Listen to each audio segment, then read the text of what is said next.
In the beginning, a reflection of the new beginnings. Reading on John 1, 1-18. As we stand at the threshold of a new year, we find ourselves reflecting on the timeless words of John 1, 1-18, in the beginning was the Word, and the Word was with God, and the Word was God. These majestic words transport us to the dawn of creation, reminding us that every end marks a new beginning. As we bid farewell to the year 2025, we gaze into the horizon of 2026, filled with promise and possibility. My dear friends, as we look back on the past year, we are reminded that time is a great leveler. Externally, we may appear the same, but internally, we have grown, or perhaps, in some areas, we have faltered. The question is, have we become more like Christ? Have we cultivated the virtues of humility, patience, kindness, and peace? Just as a gardener tends to his plants, nurturing the growth, so too must we tend to our souls, that we may flourish in the Spirit. As I reflect on my own journey, I am reminded of the power of community. In the monastery, we live together, pray together, and work together, but true brotherhood is not merely a matter of proximity. It is a supernatural bond that transcends our natural differences. We are called to be brothers in Christ, united not by flesh and blood, but by the Spirit of God. This is the challenge and the gift of our faith.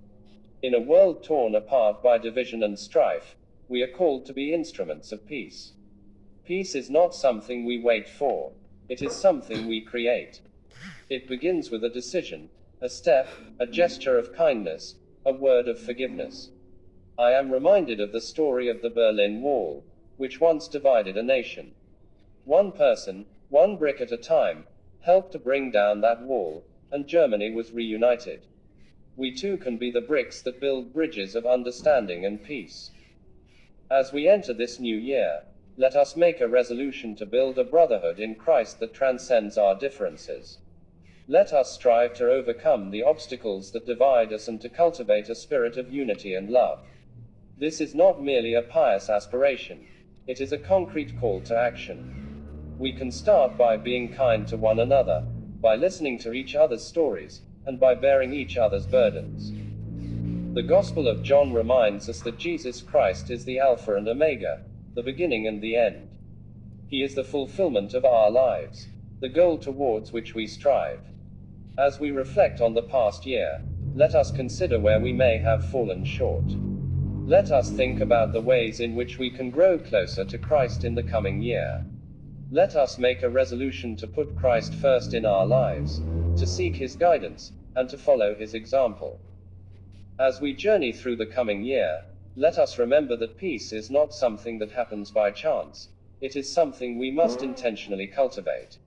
Let us be the peacemakers, the bridge builders, and the instruments of God's love. Let us strive to create a community that is marked by kindness, compassion, and understanding.